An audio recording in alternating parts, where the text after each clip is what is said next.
Hi cuties, welcome back to my channel, The Royal Diaries. I am Ginger Nichelle, your fashion entrepreneur. We are here to talk about all things fashion, fashion entrepreneurship, and just some candid talk about the glam life of fashion that you are all trying to be a part of or want to be a part of. Today our topic is about sizing and grading for your clothing brand. If you wanted to know about how to pick your sizing, figuring out size charts, figuring out how to make your designs available from extra small to 3 or 4X, stay tuned because that is what we are tackling today. Okay, so we are going to start with grading, because if you are a designer that went to school or is self-taught, you will most likely know this term of grading.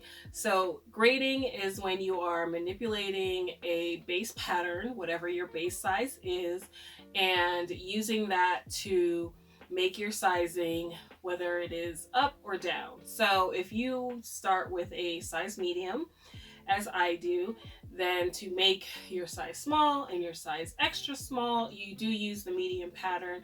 You just use your grade rule to make the small and extra small. You are not necessarily creating the entire pattern that you use to make the garment from scratch all over again. You use the base pattern. Now that you have all your corrections, now that you know exactly how it's supposed to fit and look like, you use that base pattern to make your small, extra small, large, extra large, 1X, 2X, 3X, etc. However, before you get to this step of figuring out your grade rule and your size, you have to figure out what your sizing is. For your sizing, do you want to use a medium? Do you want to use small? Do you want to use yourself as the model?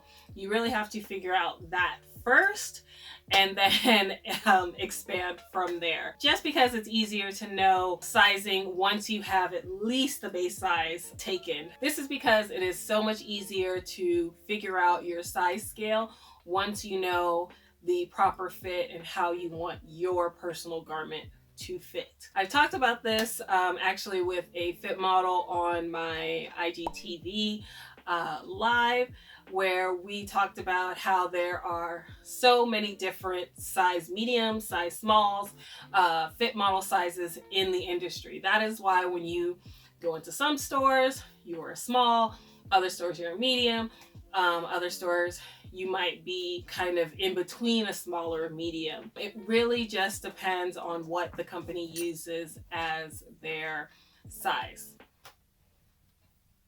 Sorry. Dog life. For example, my medium range is a 34 or 36 bust, 28 to 30 inch waist, and a 36 to 38 hip. My grade is actually 2 inches between sizes, just to give a little bit extra room. If the person feels they're more closer to smaller size of the scale, they could size down, or if they're closer to the bigger end of the scale, they could size up. So you just need to figure out what your base is. Since my base is, a 30-inch waist, my next size is going to be a 30 to 32 inch waist for my large. That's just an example, but whatever you use as your base size, then you can start thinking about how your size chart is going to actually look and what your size scale is going to be. If you're not sure where to start to pick your size scale, you can look on sites that are either similar to what you have or items in your closet that you're very comfortable with. You go into a certain store and you know, okay, in Zara, I am this size, so I'm going to base my size loosely off of the Zara size chart. So that's what you want to think about when you are figuring out your sizing. If you are using a vendor or different vendors and you are buying items wholesale to have in your online boutique and you are mixing that with maybe some items that you create yourself, then you definitely want to be sure to check their size chart to make sure it matches the items that you are making for your website, because you don't want your customers confused.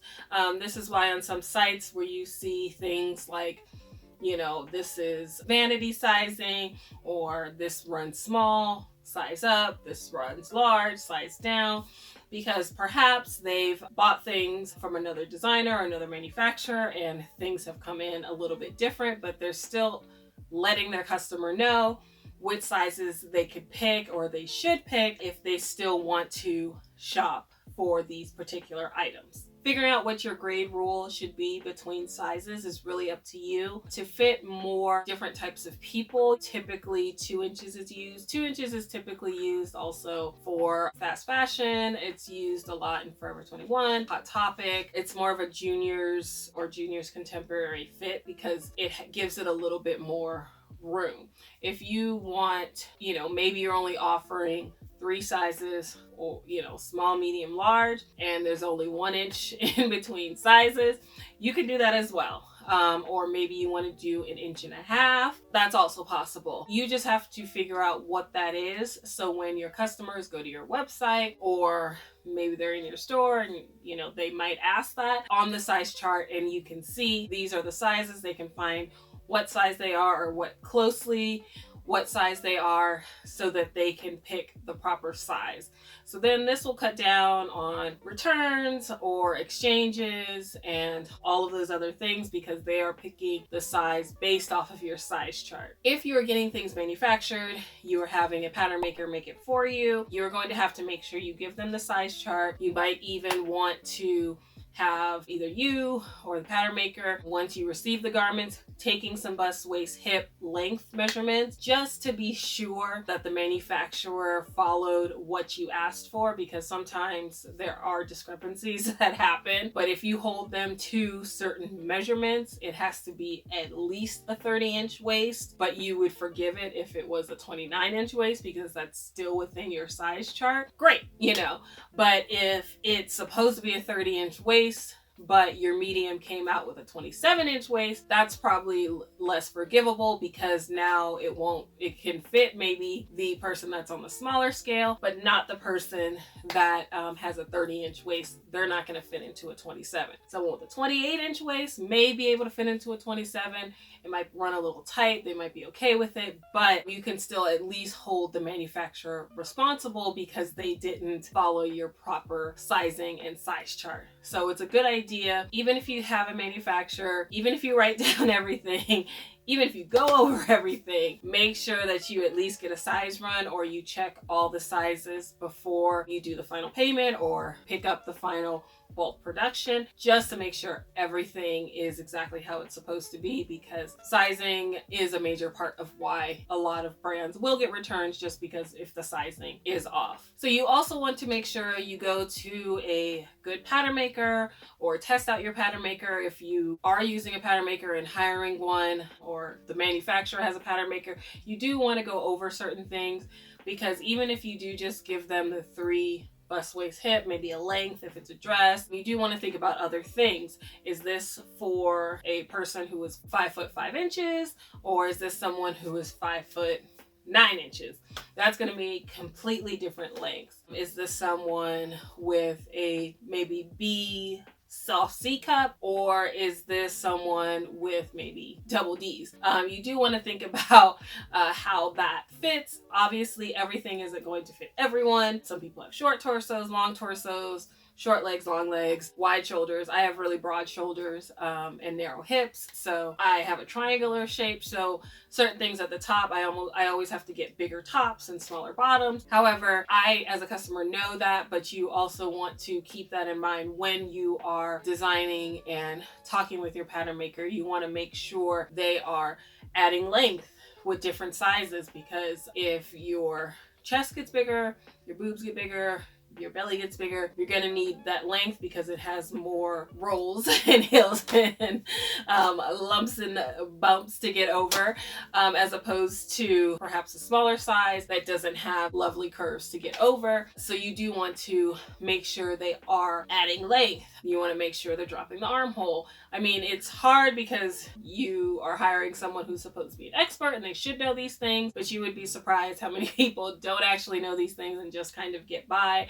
So you do want to check things when you get them back. If you can put them on a model, whether yourself or a friend, just have them put it on, sit, stand, move their arms. Can they drive? You know, all those little things that maybe you're not thinking about. But if they can do those basic things, then your customer will probably be okay with what they receive. It won't be a fit issue. You definitely want to keep that in mind. I hope you found this video helpful. I know it's a little bit challenging to come up with the proper sizing for your brand and for your company, but it is super important because this will help you gain a positive reputation as a designer, and people will understand your sizing, and you can lessen the amount of potential returns or exchanges you get. Like I said, just research, you know, brands that you love, brands that you fit into really nicely. You go into the store, you know you're this size. Research those brands, look at their size charts, and check out what they're doing. Let me know if you have any comments about sizing, about how you figured out sizing for your particular brand. Do you offer extended sizing? Did you start with just 3 sizes and see where that led you? Or did you start with extended sizes from the beginning? So let me know. Be sure to hit that subscribe, like, hit that notification button, all the YouTube algorithm things that help get my channel visibility. And feel free to share this with someone who may be looking to start a fashion brand and maybe hasn't thought about sizing yet. Check out lroyaltyclothing.com. That is where I have all of my fashion looks for sale currently. I do also have all the other social media, so check me out there. Everything will be in the description box below. I hope you enjoyed this space babe look I put together. I actually was really excited about this one. But until next time, cuties, stay cute, stay unique, and I will see you next time, okay? Bye.